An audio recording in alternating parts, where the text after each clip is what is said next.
ખબર છે, આપણી આ આખી દુનિયા અબજો નાના નાના અદૃશ્ય કમ્પ્યુટર્સ પર ચાલી રહી છે. હા, આપણી કારમાં, રસોડાના ઉપકરણોમાં, લગભગ દરેક ઇલેક્ટ્રોનિક ગેજેટમાં છુપાયેલા છે. તો આજે ચાલો આ છુપાયેલા મગજ એટલે કે એમ્બેડેડ સિસ્ટમ્સના રહસ્યને સમજીએ. હવે આ સવાલ સાંભળીને કદાચ એમ થાય કે આ તે કેવો સવાલ છે, ખરું ને? કારણ કે આ ત્રણેય વસ્તુઓ તો સાવ અલગ છે. એક ખાવાનું ગરમ કરે છે, બીજું ફોટા પાડે છે અને ત્રીજું તો કારના એન્જિનને સંભાળે છે. પણ એમની વચ્ચે એક બહુ જ ઊંડું કનેક્શન છે. અને એ કનેક્શન છે એક ખાસ પ્રકારનું સમર્પિત કમ્પ્યુટર. ના, આ એ કમ્પ્યુટર નથી જે આપણા ડેસ્ક પર પડ્યું હોય. આ તો એક એવું નાનકડું મગજ છે જેને ફક્ત એક જ કામ કરવા માટે બનાવવામાં આવ્યું છે અને પોતાનું કામ એકદમ પરફેક્ટ રીતે કરે છે.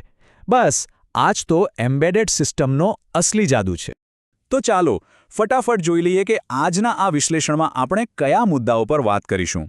આપણે શરૂઆત કરીશું કે એમ્બેડેડ સિસ્ટમ શું છે, પછી એના ઘટકો, ખાસિયતો અને પ્રકારોને સમજીશું અને છેલ્લે જોઈશું કે આપણી આસપાસની ટેકનોલોજીમાં એનો શું રોલ છે. તો સૌથી પહેલો અને સૌથી અગત્યનો સવાલ કે આ એમ્બેડેડ સિસ્ટમ છે શું? આ શબ્દનો મતલબ શું થાય? જુઓ, એકદમ સરળ ભાષામાં કહીએ તો એ એક મિની કમ્પ્યુટર છે જે કોઈ મોટા મશીનની અંદર ફિટ કરેલું હોય છે અને એનો એક જ મકસદ હોય છે, એક ચોક્કસ કામ કરવું. બસ એ એના કામનો એક્સપર્ટ છે. દાખલા તરીકે આપણા ટીવી રિમોટની અંદર જે સિસ્ટમ છે એનું કામ ફક્ત ચેનલ બદલવાનું અને અવાજ વધારવા ઘટાડવાનું છે, બીજું કંઈ નહીં. ઓકે, તો હવે આપણને એ તો ખબર પડી ગઈ કે એમ્બેડેડ સિસ્ટમ શું છે, પણ સવાલ એ છે કે આ નાનકડી પણ પાવરફુલ સિસ્ટમ બનેલી શેની હોય છે? એની અંદર એવું તો શું હોય છે? જો, કોઈ પણ એમ્બેડેડ સિસ્ટમના મુખ્યત્વે 4 હિસ્સા હોય છે. એક તો એનું મગજ, જેને આપણે માઇક્રો કંટ્રોલર કે માઇક્રોપ્રોસેસર કહીએ છીએ. પછી એની યાદશક્તિ એટલે કે રેમ અને રોમ. ત્રીજું, બહારથી કમાન્ડ લેવા માટે ઇનપુટ ડિવાઇસ, જેમ કે કોઈ બટન કે સેન્સર. અને છેલ્લે કામનું પરિણામ બતાવવા માટે આઉટપુટ ડિવાઇસ, જેમ કે નાની એવી સ્ક્રીન કે પછી કોઈ મોટર. પણ અહીં એક મજેદાર વાત છે. મોટાભાગની સિસ્ટમમાં માઇક્રોપ્રોસેસર નહીં પણ માઇક્રો કંટ્રોલર વપરાય છે. કેમ?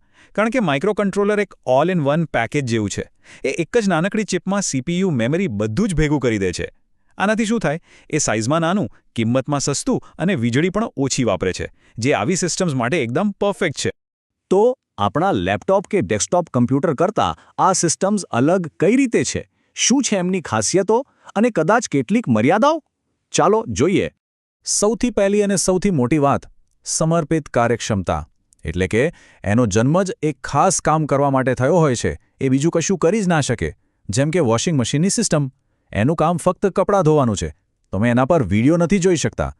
એ એના કામમાં માસ્ટર છે, બાકી બધા કામમાં ઝીરો. અને બીજી ખાસિયત છે સંસાધનોની મર્યાદા. એની પાસે પ્રોસેસિંગ પાવર, મેમરી બધું લિમિટેડ હોય છે. પણ આ એની ખામી નથી હો, આ તો એની ડિઝાઇનનો જ એક ભાગ છે. આના કારણે જ તો એ નાની, સસ્તી અને ઓછી વીજળીમાં ચાલી શકે છે. અહીં દરેક વસ્તુનો કરકસરપૂર્વક ઉપયોગ થાય છે. ઘણી એમ્બેડેડ સિસ્ટમ્સ રિયલ ટાઈમ હોય છે, મતલબ ટાઈમ ટુ ટાઈમ કામ કરવું જ પડે. એમાં 2 પ્રકાર આવે છે. એક છે હાર્ડ રિયલ ટાઈમ, જેમાં સમય ચૂકવો એટલે બધું ફેલ. જેમ કે કારની એરબેગ સિસ્ટમ. જો એ અકસ્માત વખતે 1 સેકન્ડ પણ મોડી ખુલે તો એનો કોઈ અર્થ નથી. અને બીજું છે સોફ્ટ રિયલ ટાઈમ, જેમાં થોડું મોડું થાય તો ચાલે, સિસ્ટમ ફેલ નથી થતી, ખાલી પરફોર્મન્સ થોડું ઘટે છે. ચાલો હવે વાત કરીએ એના અલગ અલગ પ્રકારોની અને જોઈએ કે આ સિસ્ટમ્સ આપણને રોજિંદા જીવનમાં ક્યાં ક્યાં જોવા મળે છે. એમને વર્ગીકૃત કરવાની એક રીત છે એમના માઇક્રો કંટ્રોલરની કેપેસિટીના આધારે. જેમ કે 8 બીટ કે 16 બીટવાળી સિસ્ટમ્સ નાના પાયાની કહેવાય, જે સાદા કામો માટે વપરાય છે. પછી આવે 16 બીટ કે 32 બીટવાળી મધ્યમ પાયાની સિસ્ટમ્સ અને છેલ્લે 32 બીટ કે 64 બીટવાળી મોટા પાયાની સિસ્ટમ્સ, જે સ્માર્ટફોન જેવા જટિલ ડિવાઇસને પાવર આપે છે. આજકાલ 2 પ્રકારની સિસ્ટમ્સ બહુ જ કોમન છે. પહેલી છે નેટવર્ક્ડ એમ્બેડેડ સિસ્ટમ્સ.